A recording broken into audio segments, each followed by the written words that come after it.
پتہ ہے اللہ تعالیٰ تمہیں اسی چیز سے آزماتا ہے جو تمہیں سب سے زیادہ عزیز ہوتی ہے۔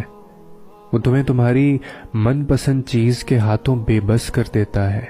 اور پھر وہی بے بسی تمہیں سجدہ کرواتی ہے،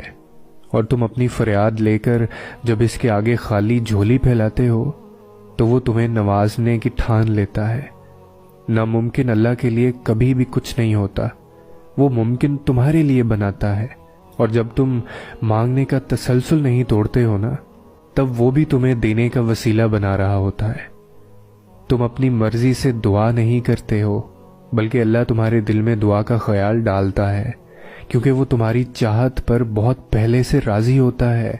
آزمائشیں تو بس ایک بہانہ ہوتی ہیں، بس تمہارے ہاتھوں کے دعا میں اٹھنے کی دیر ہوتی ہے، اور نصیب موڑ دیا جاتا ہے، کیونکہ یہ چیزیں اور لوگ مل جایا کرتے ہیں، چیزیں ٹھیک ہو جاتی ہیں،